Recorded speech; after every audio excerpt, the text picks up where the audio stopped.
پەیامی نەورۆزی سەرانی ڕژیم نمونەی بێشەرمی بێسنوور. خامنەیی و ڕۆحانی هەردووکیان بە بۆنەی ساڵی 1400 هەتاوی سخۆڕانیان کرد.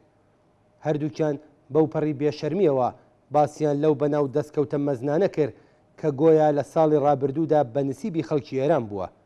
خامنەیی سەبارەت بە کۆرۆنا وێڕای دامپێدانان بەوەی کە دەیان هەزار کەس بەهۆی توشبوون بە کۆرۆنا گیانیان لەدەستا هەوڵەکانی دەوڵەتی وەک مەیدانی دەرکەوتنی توانەکانی خەڵکی ئێران باز لێکردووتی بەڕاستی میلەتی ئازیزی ئێمە لە پرسنەڵی دەرمانی و تەندروستیەوە بگرا تا لێکۆڵەران و زانایان تا تاکەکانی کۆمەلگا تا گروپە جەهادی و خزمەت گوزارەکان توانای مەزنیان لە پێناو کنترۆڵکردنی ئەم ڕووداوە تاڵە لە خۆ نیشاندا.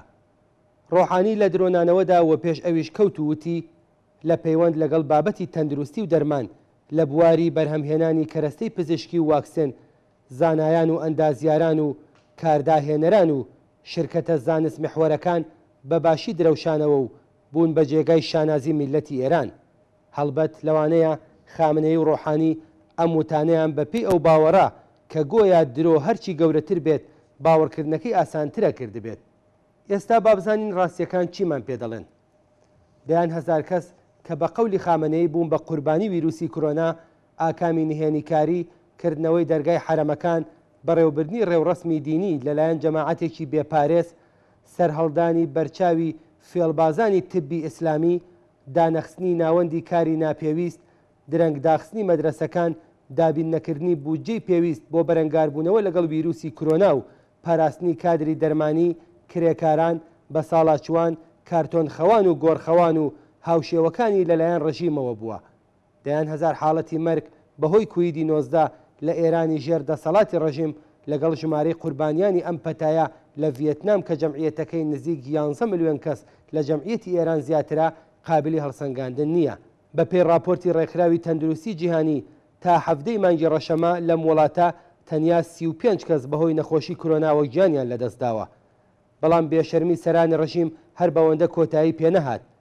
هەردووکیان باسییان لە چوونە سەرەوەی بەرینی ئاستی بەرهەمهێنان و گەشەی بەرچاوی ئابووری کرد. خامنەی ئیدعا دەکات کە لە بواری ئابووریدا دروشمی ساڵی ڕابردووی واتە گەشەی بەرهەمهێنان تا ئاستێکی زۆر وەدی هاتووە. ڕۆحانی لەم بوارەدا وە پێش ئەویش کەوتووە و ئیدعای کرد کە سەر ڕای گەمارۆکان توانای ئابووری ئێران چۆتە سەرێ.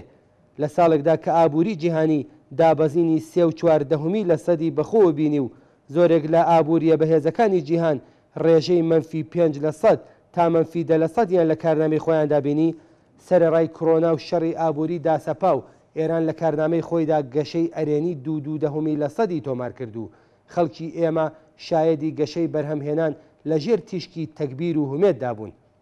بەڵام ڕاستیەکان کامانن و مۆرەکانی خۆیان لەم بارەوە دەڵێن چی؟ جێگیری سەرۆکی ژووری بازرگانی ئێران ئاماژەی بە گەشەی بەردەوامی ڕێژەی نەختینەی ئێران لە ماوەی ساڵی ڕابردوودا کردووتی لە حاڵێکدا کە ڕێژەی نەختینە لە ساڵی 1390 بەرابەر بوو لەگەڵ 354,000 ملیار تمەن ئەم ڕێژەیە لە نۆمانگی ئەم ساڵدا گەیشتووەدا 3 تریلیۆن و 130,000 ملیار تمەن و بە شێوەی جددی هەڕەشە لە ئابووری ئێران دەکات. ئەو لە درێژەدا بارودۆخی داهاتی نەتەوەیی سەرانەی نسبەت بە قیمەتە سابتەکانی ساڵی 1390 قەیراناوی وەسف کرد و وتی کە ئەم دەرکەوتەیە بە شێوەی مامناوەند گەشەی ساڵانەی -5% بووە. هەڵبەت ئەم دوو ئاخۆند و کار بەدەستە باڵایی ڕژیم لە پەیامی نەورۆزیاندا باسییان لە حەقدەستی 4 قاچ ژێرهێڵی هەژاری کرێکارانی بەرکەوتوی یاسای کار بارودۆخی نالەباری بیمەی کۆمەڵایەتی و دەرمانیەکان و 6 ملیۆن بێکاریان نەکرد. ئەوان ئاماژەیان بەو گەندەڵیە بەرینەی کە وەک مۆرکە پایەکانی ڕژیمی خواردووە نەکرد. ئەوان لە ئاست بارودۆخی زیندانەکان بە جەمعیەتی سێبەرابەری ژنان و پیاوانی سیاسی ئەشکەنجەدرا و هەڕەشەی کۆرۆنا بێدەنگیان گرتە بەر. ئەوان باسییان لە بەدخۆراکی 1 ملیۆن منداڵ 7 ملیۆن منداڵی کار و دەیان نەهامەتی دیکەی ناو کۆمەلگا نەکرد. خامنەی و ڕۆحانی بە ئامانجی هیواوە بەرنانی درۆین بۆ ساڵی 1400 فریوکارانە دەستکەوتە خەیاڵاویەکانی خۆیان لەوانە شکستی دوژمنێکی وەک ئامریکایان لە بواری تەحریمەکاندا بەڕووی خەڵکدا کێشە. بێگومان سەرانی ڕژیم بەم درۆ و دەلەسانە بە هیچ سەمەرێک ناگەن. ژیانی ڕاستەقینە پوچبوونی و ڕێنەکانیان لە جارەدات. ڕژیم لە داوی قەیرانێکی قوڵ کەوتووە کە نەدەتوانێت لی تێپەڕ بێت و نەدەشتوانێت پاشەکشە بکات. شوشەی تەمەنی ڕژیم لە دەستی کرێکاران و پشتیوانانیان لەوانە ژنانی خەباتکار و لاوانی ڕەزمەندە و خەڵکی کوردستاندایە. ئەگەر چی کرێکارانی پرژ و بڵاو لە ڕێکخراوی جەماوەری و چینایەتی و حیزبی بەهێز بێبەرین و ڕێبەریەکی گشتی و سەرتاسەریان نییە، بەڵام هەڵسوڕاوانی کرێکاری کرێکارانی وشیار و ناڕازی لە پێناو ڕەواندنی ئەم کەم و کوڕیانە گەلێک هەنگاوی ئەرێنیان هەڵگرتووە.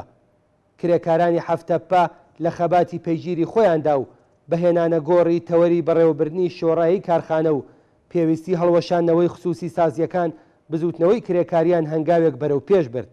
کرێکارانی پەیمانی و کاتی نەوت بە پشبەستن بەکاری بە کۆمەڵ و شۆڕایی توانیان پەیمانکاران ناچار بکەن کە بەشێک لە هەغدەستە دواخراوەکانیان پێ بدەن و هەغدەستی کرێکارانی شارەزا زیاتر بکەن. هەڵسوڕاوانی نێو ئەم کرێکارانە کە ئەزمموی ڕێخستنی مانگرتنی یەک پارچەی 25,000 کرێکاریان لە 10 ئوستان و 50 ناوەندی کرێکاری هەیە، لەسەر ئەوە سوورن کە ئەم دەستکەوتانە بخەنە خزمەت وەدی هاتنی باقی خواستەکانیان کە گرنگترینیان بریتین لە دایمی بوونی گشت کرێکاران، یەک دەستکردنی هەغدەستەکانیان لەگەڵ کرێکارانی دائیمی و ڕسمی، هەڵوەشانەوەی گرێبەست لەگەڵ پەیمانکاران و شرکەتە پەیمانکاریەکان و ڕیشە کێشکردنی دزی و گەندەڵی و ڕاندخۆری لە ناو شرکەتی نەوت. مانگرتن و خەباتی ئەم کرێکارانە گشت بزوتنەوەی کرێکاری تا ئاستێکی زۆر بەرەو سەرتاسەری بوونەوە پاڵپێوە ناوە. خانە نشین کراوان کە لە تەمینی ئیجتماعی حقوق وەرەگرن و زۆربەیان کرێکارن، بەش بە حاڵی خۆیان ئەم بزوتنەوەیان بەهێز کردووە. هەموو ئەوانە و خەباتی چالاکانی ژنان لە زیندانەکان، خەباتی خەڵک لە کوردستان و سیستان و بەلوچستان، خەباتی لاوان لە زانکۆکان دژ بە ڕژیم، ئەو هیوایانن کە شوشەی تەمەنی ئەم ڕژیمە دەشکێنن.